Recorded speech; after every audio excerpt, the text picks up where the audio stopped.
El litio está en el corazón de una transición energética que abandone la combustión fósil. Ese abandono de la combustión fósil tarde o temprano va a tener que producirse fundamentalmente por dos causas básicas. Una de ellas es el fin de las reservas, ¿no? El Consejo Mundial de Energía habló de que queda petróleo convencional por cerca de 50 años, ¿no? Y es un recurso finito, que tarde o temprano se acabará. Y no consideramos, hay una suerte de ideología del petróleo que no permite ver hasta qué punto está imbricado en nuestro modo de vida contemporáneo, ¿no? Todo aquel que está viendo esto se trasladó gracias a que existe el petróleo, esto se proyecta gracias a que existe el petróleo. Yo puedo hablar y se ha filmado y vinieron todos estos recursos fundamentalmente porque existe el petróleo, es decir, nuestra sociedad contemporánea se basa en eso, en un punto absoluto. Para ilustrar esto, uno podría contar que si no existiese la energía fósil, solo podría existir una ciudad como Londres, ¿no? Y todo el resto de la humanidad debería trabajar para que Londres viva como vive hoy, ¿no? Hay, efectivamente, sin ganas de tener un discurso catastrofista, una debacle de la sociedad contemporánea en cierne, ¿no? Que tarde o temprano se va a producir. No hay conciencia de esto, no la hay. La gente está ocupada en otras cosas, ¿no? Pero esto es algo realmente importante. A su vez, la quema de la combustión fósil es la principal causa del cambio ambiental global, ¿no? El 56% de las emisiones de gases de efecto invernadero se producen por la quema fósil. Y eso también está generando todas unas sinergias destructivas, unos círculos viciosos que son de grandísima escala, ¿no? Y no hay que pensar solamente en el cambio ambiental global como un problema de temperatura, ¿no? Esa es la cuestión que de alguna manera constituye el mainstream de los países dominantes que piensan que el cambio ambiental es simplemente una cuestión de calentamiento global. Eso va mucho más allá. Está vinculado a una forma de pensar el desarrollo destructiva en relación a lo que son los recursos del planeta, ¿no? O sea, André Gorz, un francés, hace no mucho inventó la palabra de fuerzas destructivas, ¿no? Efectivamente vivimos en una era que propicia un tipo de consumo y desarrollo descomunal, incomparable con siglos y siglos de historia de la humanidad. O sea, si uno traza una especie de variable de la historia humana, lo que ves es que todo se mantiene constante y desde que comienza el capitalismo más o menos en 1780, esas variables mutan y crecen de una manera así exorbitante. Y esa lógica depredadora no tiene forma de mantenerse en el tiempo. Es decir, hablamos de un cambio ambiental global, ¿no? No solamente de un cambio climático. Ese cambio ambiental global supone también un tipo de relación norte-sur, mediante la cual los países del norte lo que tratan es de asegurarse su propia supervivencia, y es por eso que externalizan costos ambientales, externalizan los procesos productivos más intensivos en energía, mano de obra y ambiente.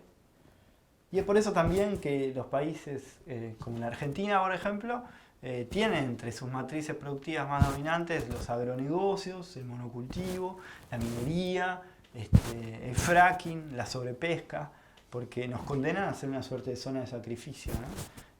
Así ellos de alguna manera pueden sustentar sus propias transiciones y además externalizar todas aquellas actividades que de alguna manera no quieren para sí. Dentro de ese marco general, la energía del litio es muy importante porque de alguna manera lo que permite es sustentar esa transición fósil, ¿no? Los autos ya no quemarían combustión fósil, sino que se soportarían en base a una tracción limpia basada en energías de litio. Hay grandes empresas como Tesla en Estados Unidos o BYD en China, muchas empresas en China de las cuales no se habla, que ya producen a gran escala autos, motos, bicicletas eléctricas, ¿no? Pero a su vez lo que no se dice tanto, que es muy importante, es que por un lado la generación de energía renovable es básicamente eléctrica, ¿no? La energía eólica, solar, mareomotriz, biomasa en general, requiere reservorios de energía porque la electricidad, a diferencia del petróleo, el gas y el carbón, no tiene dónde almacenarse. Y hoy por hoy los niveles más efectivos para almacenar esa electricidad son las baterías de litio. Se proyecta que el mercado de baterías de litio para almacenamiento a gran escala de generación de energía renovable sea tan amplio como el mercado automotriz.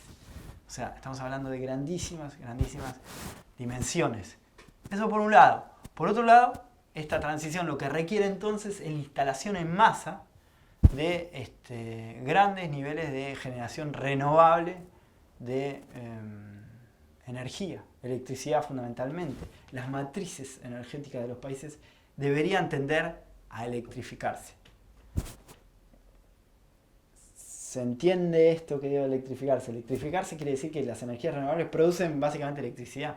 Y hoy los fósiles en realidad permiten una serie de gamas que no solamente tienen que ver con esta matriz secundaria que es eléctrica, ¿no?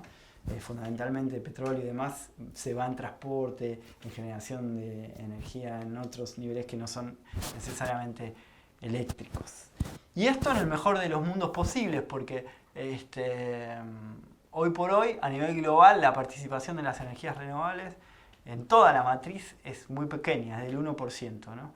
Y a su vez, no es comparable la potencia que permite la energía renovable con la que desata el petróleo, ¿no? Entonces, habría que comenzar una transición de gran escala de toda la infraestructura energética rápidamente para lograr reemplazar los tipos de consumo actuales de energía fósil por otra decididamente renovable.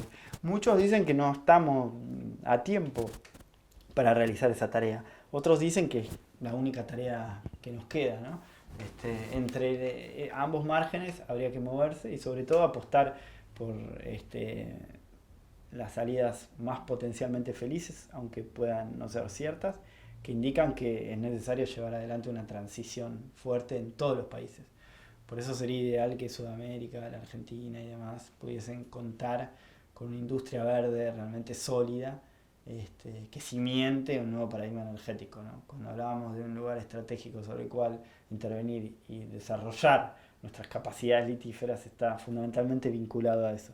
Generar todo un entramado de industria verde que no solamente compete a la batería de litio, sino a toda la generación renovable, que es un paradigma gigante, porque incluye muchas tecnologías, y bueno sería que nuestros países, racional sería, normal sería, deseable sería, que nuestros países encaren esa posibilidad de generar una industria verde para un nuevo paradigma energético.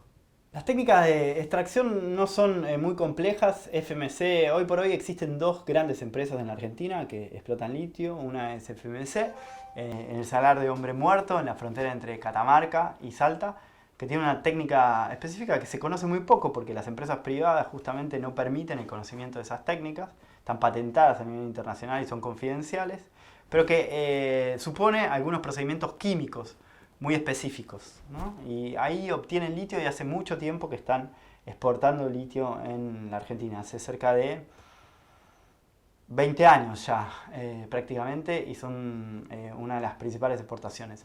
El otro proyecto es el de oro cobre, en el Salar de Olaroz, que entró en producción en 2014, que utiliza la técnica más tradicional de las piletas por evaporación y que después en el proceso industrial en realidad agrega otros elementos químicos, fundamentalmente cal, y a partir de ahí va obteniendo diferentes grados de pureza del carbonato de litio hasta llegar al grado batería, que es cerca de 99.6. Ese es el litio grado batería.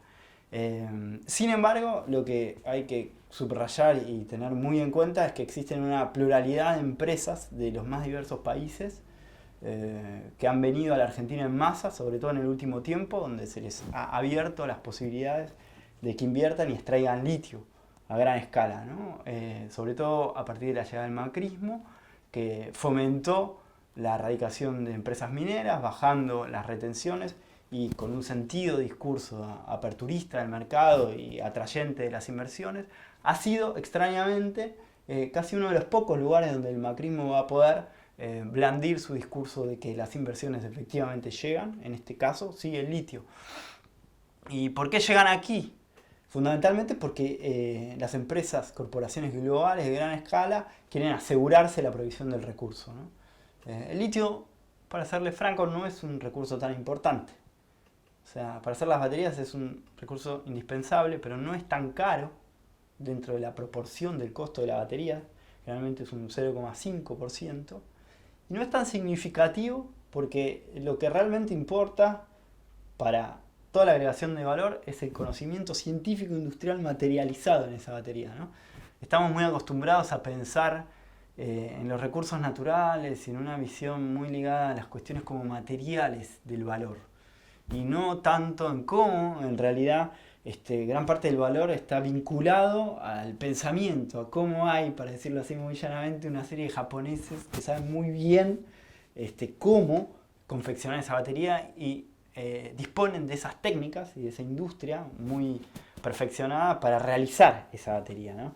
Y hoy la competencia global requiere de ese conocimiento en un grado sumo, porque lo importante es hacer baterías cada vez más durables, resistentes, potentes, de mayor ciclo de vida, con menos peligros, y para eso lo que importa es el conocimiento, no otra cosa, ¿no? Y entonces el litio tiene un valor relativo, sin embargo es indispensable para la realización de esas baterías, y las grandes empresas, sobre todo las automotrices y demás, lo que sí no hacen es generar un plan de negocio de acá a 25 años si no saben que van a contar con sus recursos indispensables. Es decir, no obtener el litio puede cortarles toda su producción, ¿no? Entonces, muy ávidas están de asegurarse la provisión del recurso. Por eso a la Argentina vienen en masa. De los países más variopintos hay empresas chinas, francesas, italianas, australianas, norteamericanas, japonesas, ¿no? Que vienen a pedir tenencias en los salares de Argentina, en cerca de más de 17 salares argentinos. Además vienen aquí bastante alegres porque las posibilidades que existen en Bolivia son mucho menores, dado que hay un control estatal absoluto, y en Chile también, fundamentalmente a causa de que el litio es un recurso no concesionable. A partir de una ley que realizó Pinochet en su momento, por pensarlo un elemento central para la energía nuclear, cuestiones militares, fundamentalmente, pero ese rasgo quedó. Y además Chile empezó a desarrollar una política específica, a su tono, a su manera, a la manera chilena, si se quiere, pero sí una política de Estado, también a la manera chilena, que tiene políticas de Estado, en relación con el litio. Sin ansia de ser reduccionista, es decir, sin ansia de perder la complejidad, efectivamente yo tengo una visión según la cual nosotros, ¿no? Porque yo formo parte del grupo Geopolítica y Bienes Naturales de la Universidad de Buenos Aires, nosotros trabajamos conjuntamente. Hasta aquí hemos hecho una primera producción, un libro que se llama Geopolítica del Litio, que ha salido en el 2015, éramos 5, hoy somos 11, de las más variadas disciplinas, y abocándonos a investigar la cuestión litio en la región, ¿no? No solamente en el triángulo del litio, sino también en Brasil, a nivel sudamericano, porque queremos como descentrar un tanto la imagen tan centrada en la supuesta riqueza de la materia prima, ¿no? Pero las políticas argentinas, en ese sentido, sí, en sus rasgos generales, no cabría duda que no tienen una intervención de peso en relación a pensar en algún grado de internalización del excedente que se produce de la renta litífera vinculada a la materia prima, y tampoco tiene intención de peso en coordinar, planificar y llevar adelante de manera estratégica una agregación de valor en la cadena litífera, ¿no? Desde el litio a la batería. Nosotros cuando empezamos la investigación arrancamos aproximadamente en el año 2006. Muchos de nosotros hicimos nuestras tesis de doctorado en Bolivia, vivimos en Bolivia, y entonces ahí el litio fue como identificado muy tempranamente como una riqueza, ¿no? Al volver de Bolivia vimos que la Argentina también tenía litio y pensamos que se podía investigar ese elemento tan importante. A su vez, En el 2010 ya arrancamos con un proyecto para realizar esta primera investigación centrada en la Argentina, pero por ese entonces lo que era la consolidación de la tecnología del litio parecía estar en ciernes a nivel global. Si bien la tendencia era consolidarse y cada vez había más empresas que utilizaban baterías de litio, ya por entonces todos los dispositivos electrónicos ganaban movilidad gracias a las baterías de litio, lo que era la utilización del litio para la tracción automotor de gran parte del campo móvil de transporte todavía no estaba absolutamente consolidada, del mismo modo que no lo estaba todavía en la utilización para energías renovables a gran escala. Hoy por hoy, pasados ya casi 7 años desde temprano 2010, lo que sí vemos es que la tecnología del litio está consolidada de una manera casi determinante a nivel global. Ilustra esto que las grandes automotrices globales ya tienen planificado lanzar al mercado muchísimos modelos basados en litio y ya hoy están lanzando, no en un futuro. Es decir, es hoy, siempre es hoy. Y a su vez, sucede entonces que la demanda de litio se ha disparado, ¿no? Se ha disparado porque se requiere mucho litio a nivel global. Eso hace que hayan empezado a producirse litio en muchas partes del globo, porque el litio está distribuido en muchos lugares. Y la Argentina, como mencionaba previamente, es un lugar muy atrayente para poder asegurarse ese aprovisionamiento. El Estado argentino, en ese sentido, ha favorecido este grado de radicación de corporaciones globales. Sin embargo, lo que no se está haciendo es, a nivel de política pública, es procurar que se realice otra cosa más que el litio se externalice sin ningún tipo de valor. ¿Por qué? Las empresas tienen un marco, un código minero tradicional que ha sido el que se ha utilizado desde la época neoliberal del menemismo, que no se ha modificado durante el kirchnerismo y que continúa actualmente. Y ese marco minero es uno de los más ventajosos del mundo para realizar las inversiones. Por ejemplo, tienen estabilidad fiscal durante 30 años. Fíjense lo que significa la estabilidad fiscal durante 30 años. Es decir, que tienen la seguridad de que durante 30 años nadie va a tocar los impuestos que se les computan por ese tipo de extracciones. A su vez, esos impuestos, sin embargo, son muy menores, realmente muy menores. Apenas de un 3%, por ejemplo, se paga de regalías de lo que se exporta. A su vez, la declaración de lo que se exporta la realizan las mismas firmas en un grado de...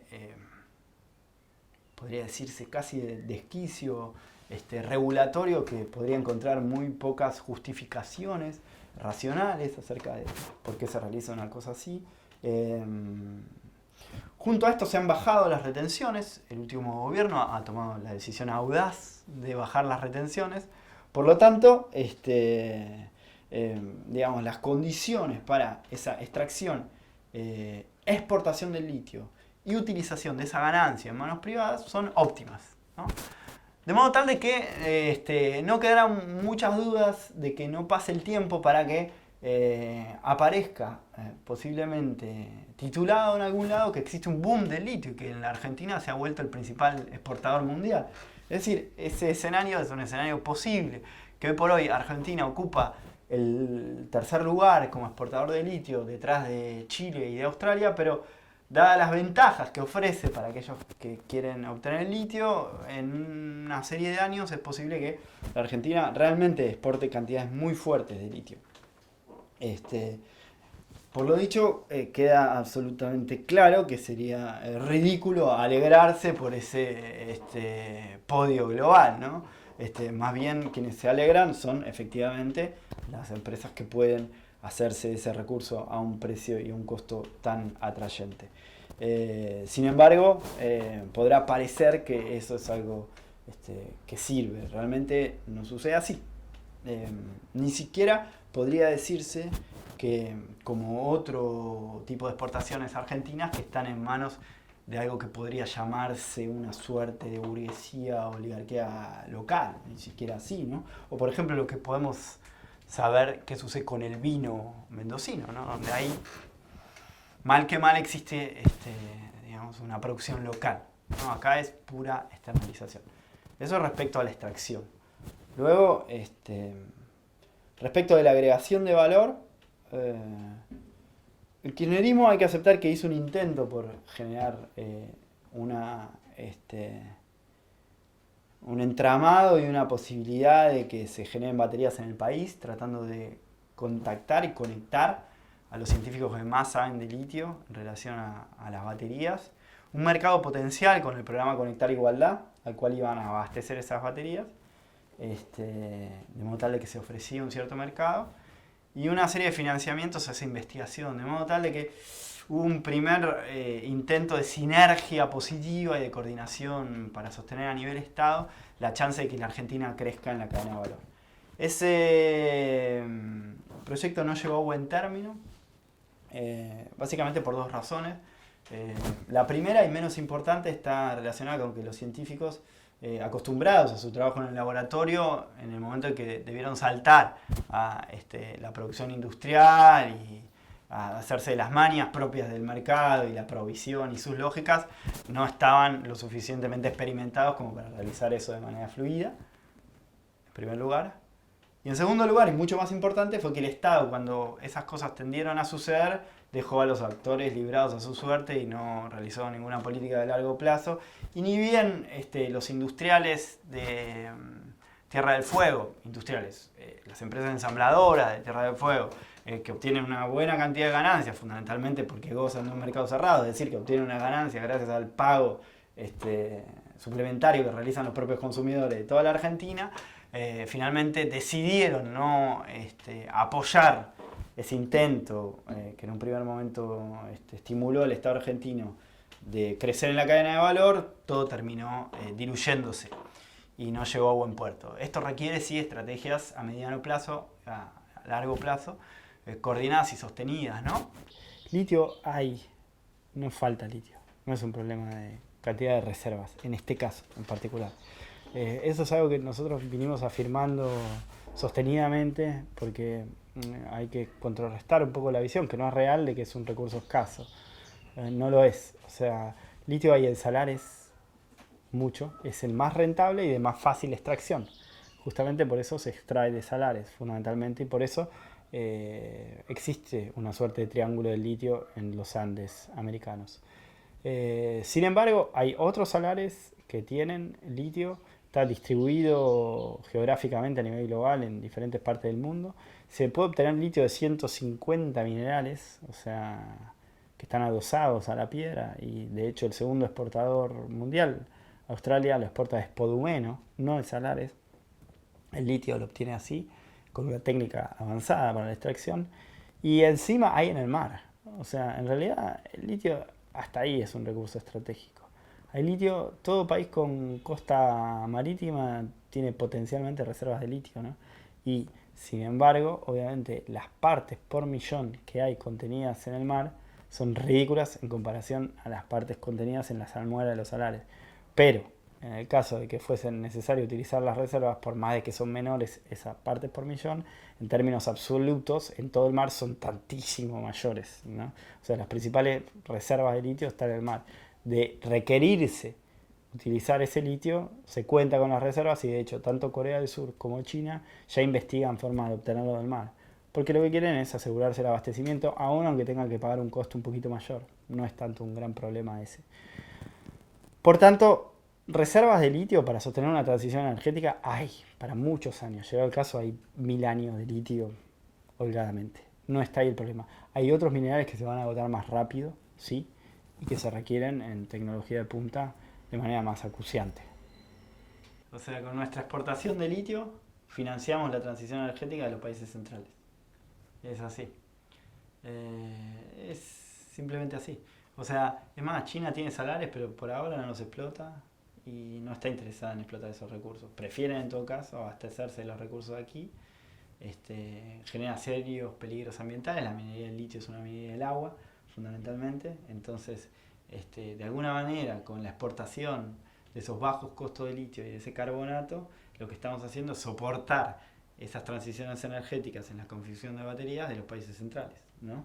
Que tarde o temprano, más temprano que tarde, nos venderán incluso, como ha sido ya tradicional, esas mismas baterías a un costo, por supuesto, muchísimo mayor, ¿no? Es decir, acá tenemos la ventana de oportunidad para no reproducir un intercambio interindustrial que fue como la tónica de América Latina del lejano Potosí, cuando se iba a La Plata sin nada. Pero esa ventana de oportunidad se puede cerrar, consolidarse lo que está vinculado con la producción de batería de litio a nivel global y que entonces, bueno, nos convirtamos en una zona de sacrificio fundamentalmente en esas regiones donde simplemente esa economía en clave exporta el litio, se realiza ya la agregación de valor y bueno, en el mejor de los casos vendrá como contraparte una necesidad de compra de todos estos elementos que se necesitarán, autos eléctricos, reservorio de energía para hogares, infraestructura energética de esos países centrales, ¿no? En ese caso no haríamos más que gestar una suerte de neodependencia de nuevo color en las nuevas condiciones contemporáneas, de nuevo tipo, una ecodependencia también muy fuerte, porque efectivamente no se presta atención hasta qué punto los países centrales, esto que vos mencionás, están preocupados por realizar, ¿no? Que es externalizar los costos ambientales. Bueno, en Bolivia el agregado de valor tiene como cuestión básica que es control estatal, ¿no? En toda la cadena.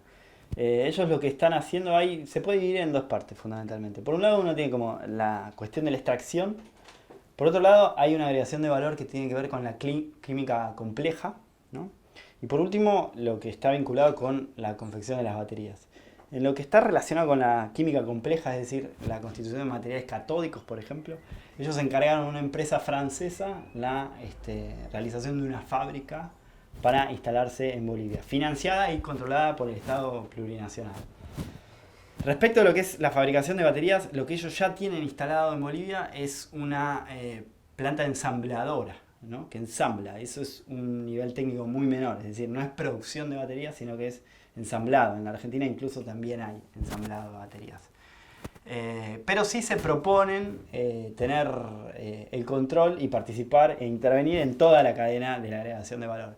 El asunto ahí, hay dos temas que son claramente complicados respecto de lo que sucede en Bolivia, que está vinculado, por un lado, a un personal científico que si bien se está formando y cada vez más rápidamente y al cual apuesta el Estado de modo intenso, todavía no tiene los niveles de desarrollo que requeriría para controlar toda la cadena de valor, que pensemos es una tecnología absolutamente de punta, está vinculada con fronteras tecnológicas internacionales y locales.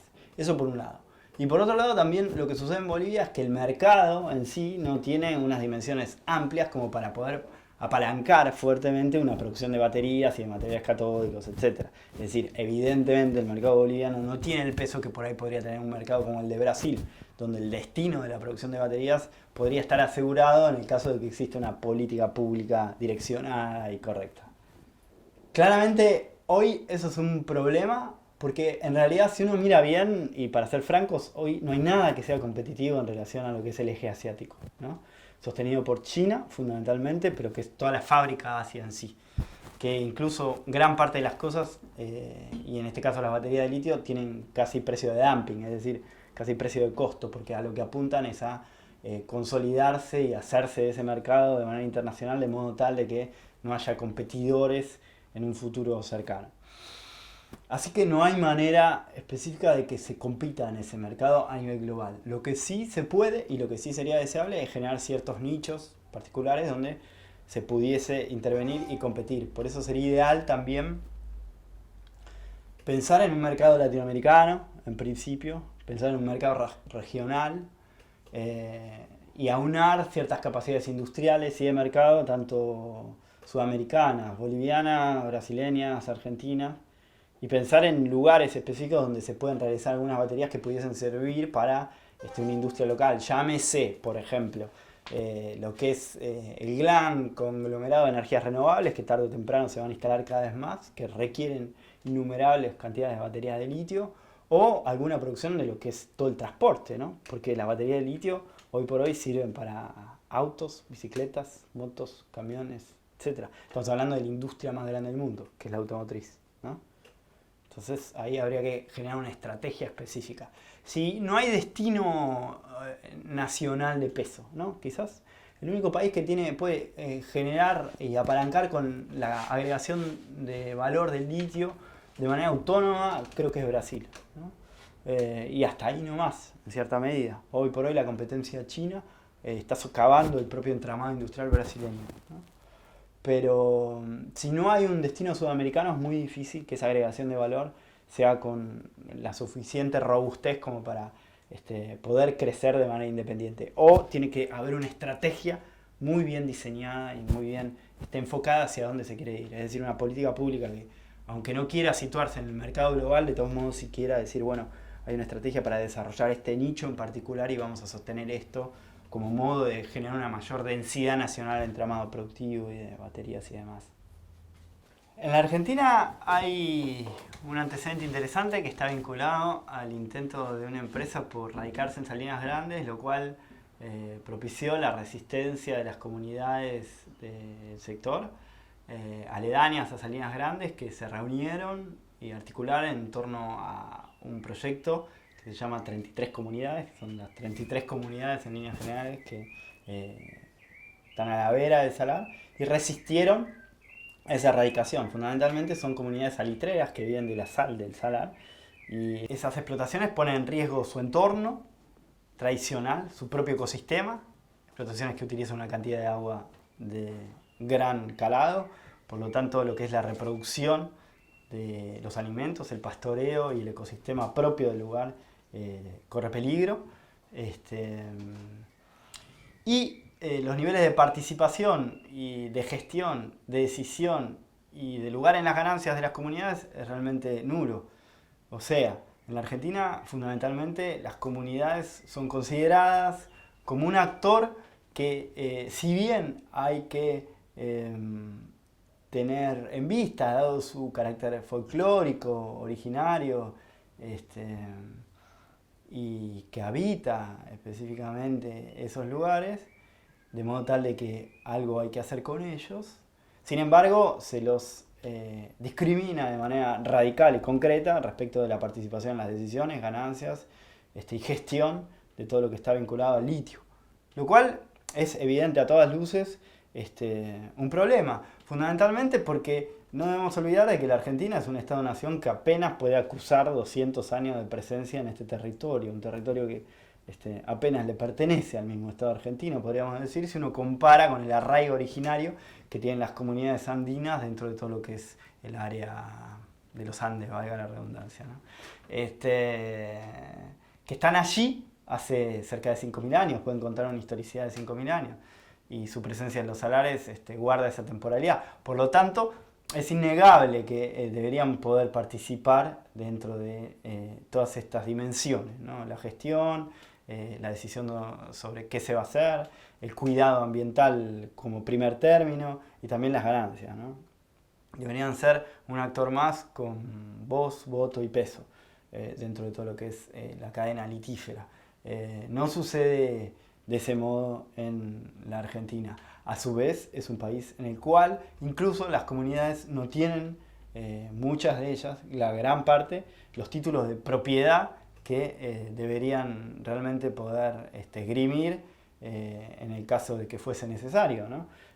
Nuevamente se da una situación bastante paradójica, que ni siquiera son reconocidas en las dimensiones contemporáneas de cómo se piensa la propiedad, ¿no? Que se piensa privada y demás. Son las comunidades en general, esto creo que viene a colación, las propiedades en Bolivia, es muy interesante eso, porque las comunidades allá, cuando uno les pide que está ahí y dicen, bueno, dibujen el territorio, che, ¿y cuál es el territorio que ustedes tienen? ¿Cómo piensan el territorio? A nivel gráfico lo que hacen es un animal y no conciben como las distancias de la manera en cómo las consideramos nosotros en términos proporcionales, ¿no? Quizás para ellos es algo que está más cerca, algo que está más lejos en términos de distancia, pero está más cerca efectivamente, por lo tanto está más cerca en un diagrama y demás. En cambio nosotros, cuando hablamos de territorio y propiedad, lo que nos viene inmediatamente a la cabeza, porque así estamos formateados, es una especie de cuadrícula privada que es la condición básica que estructura los territorios, ¿no? Y ni siquiera en esa condición son tenidos en cuenta las comunidades, porque bien se podría otorgar una propiedad que les pertenece por derecho de manera innegable. Esto no ha sido así ni durante el kirchnerismo y mucho menos en un punto, no sé si mucho menos o mucho más, no importa, no ha sido así durante el kirchnerismo y no es así actualmente, ¿no? Durante el macrismo, donde más bien lo que se hace es lo contrario. Hay sobradas pruebas de que las comunidades originarias aparecen como un estorbo por la presencia territorial frente a lo que es la expansión del capital que vorazmente, obviamente, no quiere más que poder utilizar esos recursos para sí. Hay una dimensión que es muy singular en la Argentina, por ahí a diferencia de otros países, de Bolivia, de Chile, que tiene que ver con el control provincial de los recursos, ¿no? Entonces ahí quien talla de manera decisiva es la provincia, que lo que otorga son concesiones. Esas concesiones se otorgan a cambio fundamentalmente de un canon, de una cantidad de plata que se paga, y de un plan de inversión, ¿no? Ese canon lo puede solicitar un particular, una empresa, alegando un descubrimiento, ¿no? No necesariamente tiene que haber descubierto eso, sino que también puede haber sido un espacio que ya haya sido descubierto pero no tenga pedido concesión y demás. Y una vez que obtiene esa concesión, tiene garantizado cierto control del recurso. Entonces lo que sucede en la Argentina, como en muchos espacios mineros, es que está lleno de pedidos de concesión ya realizados, a pesar de que no entren aún en producción. Pero de esa manera se garantiza el control del recurso y la contraparte, el canon es ridículo lo que tienen que pagar en función del control que se hacen. Y los planes de inversiones siempre se dilatan, ¿no? No es preciso de alguna manera llevarlos adelante de manera muy concreta. Entonces las empresas en general piden esas concesiones sobre todos los espacios, ¿no? Después sucede que justamente hay comunidades habitando esos lugares que a veces tienen la propiedad del territorio, se empiezan a generar ciertos problemas acerca de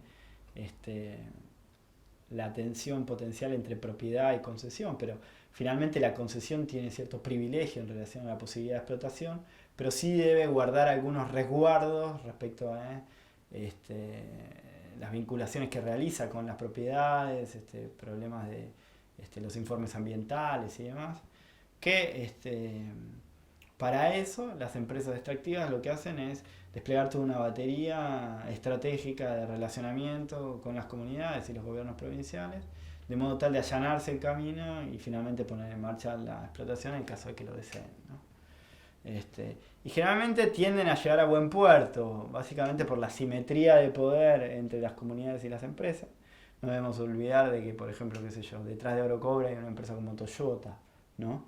Que es la empresa automotriz más grande del mundo hasta que Volkswagen lo era, pero hoy compiten.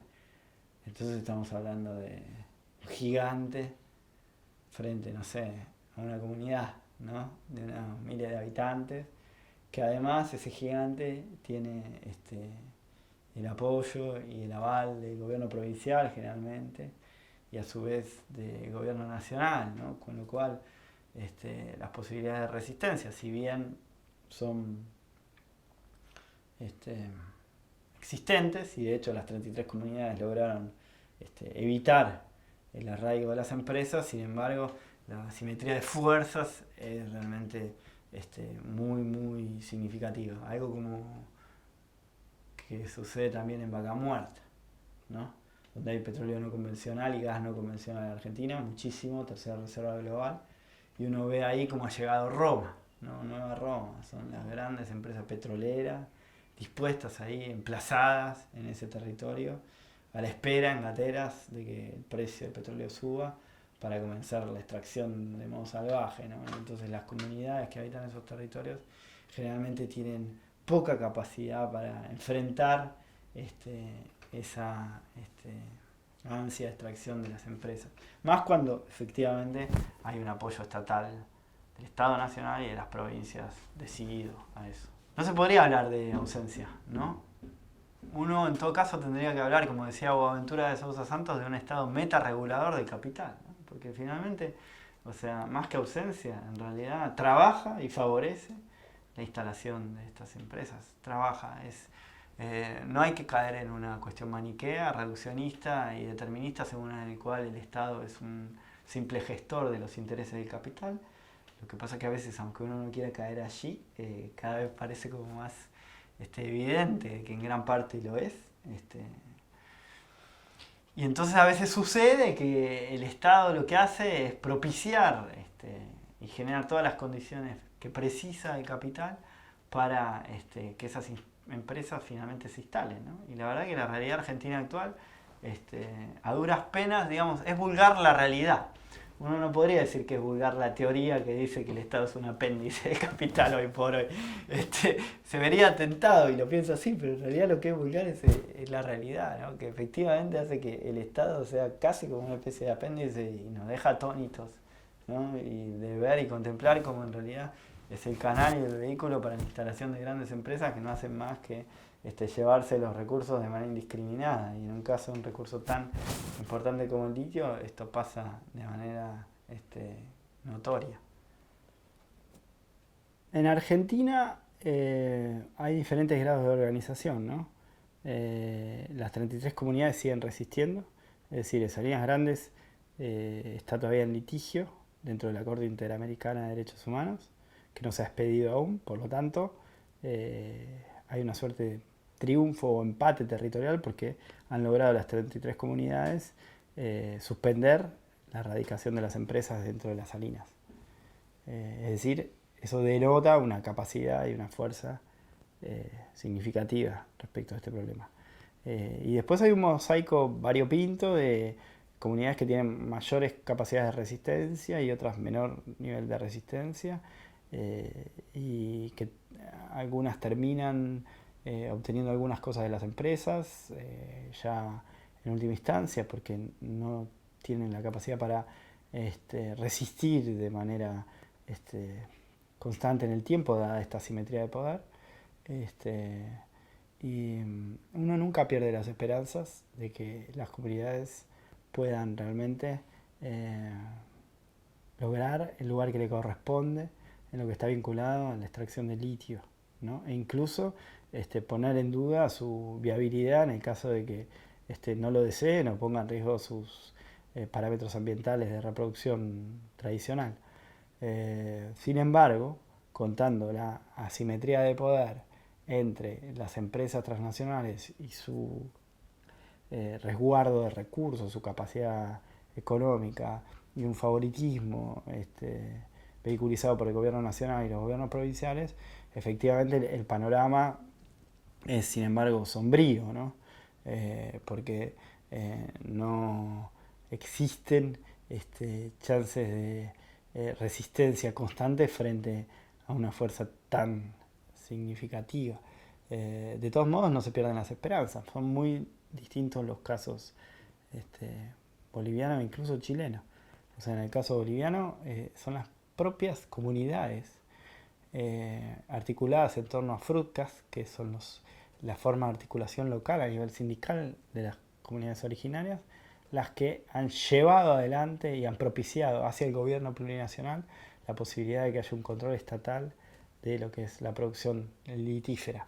Y aún mantienen ese acuerdo con el gobierno evista, las comunidades locales, y se sienten parte del proyecto en diferentes niveles, ¿no? O sea, algunas comunidades más que otras, pero es indudable que el paisaje es radicalmente diferente, ¿no?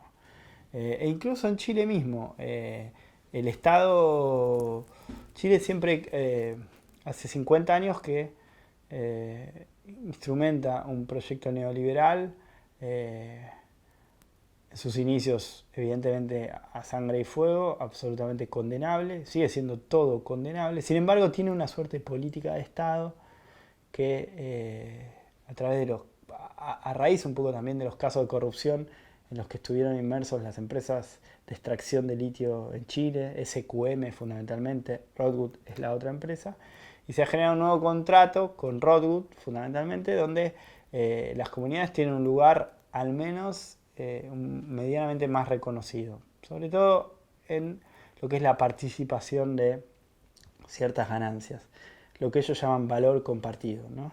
Las comunidades van a recibir un monto anual por esa extracción de litio. No es lo más deseable, no es lo más deseable que esto inmiscuya simplemente a cuestiones mercantiles, ¿no? Que se reciba plata por eso, no es lo mejor.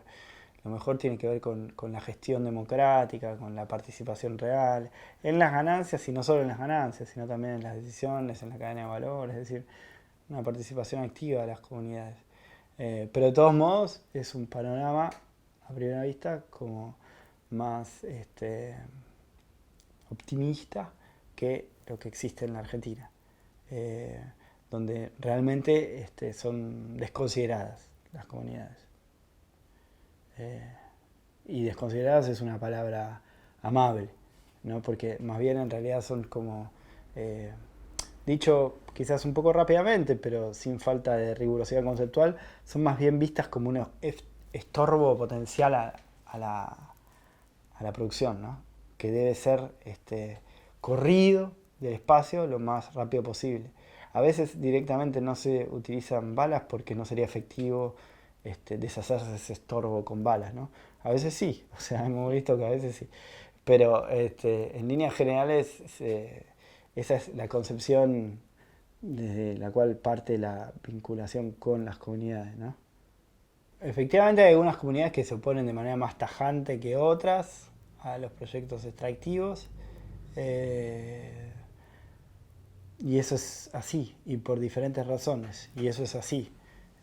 Siempre igual es un escenario complejo, digamos. O sea, como ustedes bien saben, se elaboró un protocolo de consulta, incluso de aquellas comunidades que más fuertemente se oponían a los proyectos litíferos, y ese protocolo de consulta, las comunidades en principio no está dado de antemano el rechazo acerca de las extracciones. Lo que sí pretenden a partir de ese protocolo de consulta es tener una información certera, limpia, clara, para de ese modo poder pensar y decir qué es lo que finalmente se quiere hacer. Eh, Mi opinión personal es que yo tiendo a creer que justamente es un escenario complejo y que las comunidades no rechazan de manera absoluta, porque eso también en un punto es como la muletilla que se tiene para también terminar justificando el estorbo, ¿no? Es decir, como diciendo, no ven, las comunidades directamente rechazan todo, no quieren nada, entonces no tenemos más salida que hacer como nosotros queremos, ¿no? Y en realidad no es así. O sea, lo que están diciendo las comunidades es, bueno, a ver, ¿de qué se trata todo esto? Ustedes van a venir, como haría cualquier hijo de vecino, llamémoslo así. O sea, ¿de qué se trata todo esto? Ustedes vienen a nuestro territorio, estamos acá hace miles de años, ¿qué es lo que quieren hacer? ¿Cómo vamos a participar? Etcétera. Y a partir de ahí podemos pensar. Y entonces, eso genera como una serie de posiciones complejas en torno a las comunidades que también se varían según la coyuntura y según el enemigo que se enfrenta y según lo que quiere aquel otro, ¿no? O sea, me parece que no sería posible decir, bueno, tal comunidad está en contra, tal comunidad está a favor, de manera absoluta, aunque sí, en líneas generales y en cada coyuntura uno puede decir, bueno, tal comunidad por tal motivo, en principio desconoce de manera más radical hoy por hoy la explotación del litio, tal otra es más proclive a negociar algunas cosas y demás. Por supuesto, eso está, pero todo eso hay que marcarlo dentro de una situación en la cual las comunidades fundamentalmente lo que demandan todas es tener claridad, participación y lugar en el proceso para poder decidir con autonomía. Es decir, poder tener un nombre propio y una voz propia, ¿no? Y entonces a partir de ahí poder posicionarse, ¿no? Dejar de lado la simetría y participar en pie de igualdad. Y creo que esa es como la demanda general. Las consecuencias están vinculadas a la extracción de agua, a la cantidad de agua que utilizan, a que esa agua potencialmente es dulce, o sea, y que en ese sentido entorpece todo lo que es el funcionamiento del ecosistema general del lugar y la posibilidad de vida de la población. No hay que olvidar que en un lugar donde no hay agua no se puede vivir, que esa zona es absolutamente árida y que a su vez las empresas traen toda una serie de disloques en relación a lo que está vinculado con el funcionamiento socioeconómico del espacio, ¿no? O sea, de repente es como si llegase una gran empresa y una nave espacial que se instala en el territorio, ¿no? Con todas las consecuencias que eso puede llegar a traer aparejada y que debe ser pensada de una manera fina para que de alguna manera los que residen allá puedan sentirlo como algo armonioso. ¿no? A su vez está el problema de los residuos, que es algo que no está del todo claro, cuáles son los residuos que se generan en cada país. Está bastante claro en Bolivia, ¿no? Sí, en Argentina y en Chile. Y todo lo que es la modificación de la infraestructura del lugar, ¿no? Camiones y demás, grandes tránsitos, que parece una cosa menor, pero en una comunidad como Sus, que si de repente se genera como lo que eventualmente querían hacer, que es como una especie de depósito minero general para de alguna manera generar la plataforma para exportar los minerales vía el Pacífico, bueno, te trastocó todo el espacio comunitario de manera absoluta, ¿no? De repente, de ser una comunidad se pasa a ser como una especie de plataforma minera en depósito de gran escala. Bueno, nadie quisiera que en su casa tener de dos ambientes, uno dedicado a guardar minerales, por ejemplo, qué sé yo. Entonces eso también son consecuencias de impactos de grandísima escala. Es un uso adicional de agua que se requiere también para purificar los compuestos, ¿no?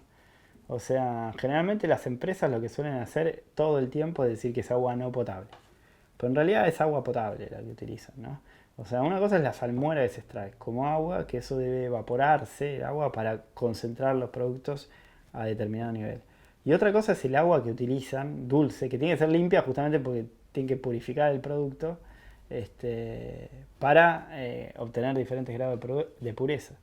Y en ese sentido es agua potable, dulce, en una región absolutamente carente de ese recurso, ¿no? Entonces eso es posible que finalmente termine convirtiendo a la zona en una zona inhabitable, ¿no? Esa es la definición de zona de sacrificio, ¿no? O sea, que por último no quedará chances de vida en ese espacio, se convertirá en una zona gris, ¿no? Todo eso para que el litio green friendly amanezca en otro espacio, no precisamente aquí. Por eso tiene que ser muy controlado y por eso el Estado tiene que tener una presencia muy determinante en relación a qué técnica de extracción se utiliza, porque hay técnicas que podrían consumir menos agua. Lo que pasa es que son más costosas y si uno se rige simplemente por la variable del costo, bueno, efectivamente a una empresa, por más que ponga cara de feliz cumpleaños, le importa absolutamente nada los residuos ambientales que pueda llegar a generar y si el costo es menor. Entonces hay que obligar a utilizar otro tipo de técnicas que no sean dañinas en lo más mínimo para con el ambiente. Y eso existe y se puede investigar. Y, de hecho, Bolivia justamente modificó una técnica por otra que produce menos residuos. Y en la Argentina hay patentada una técnica que consume poca agua por parte de Calvo. Hay que ver cuáles son como las factibilidades de esa técnica a nivel industrial de escala, pero sin embargo la investigación podría desarrollar formas de obtención de litio amigables ambientalmente. Sobre todo también teniendo en cuenta cuáles son las cantidades que se precisan, ¿no? Porque una cosa es si vos querés que tu país sea el proveedor de litio mundial para todo el planeta, y entonces, bueno, qué sé yo, se utilizan algunas técnicas que hacen que uno produzca miles de millones de toneladas y demás, pero no es preciso también ocupar ese papel.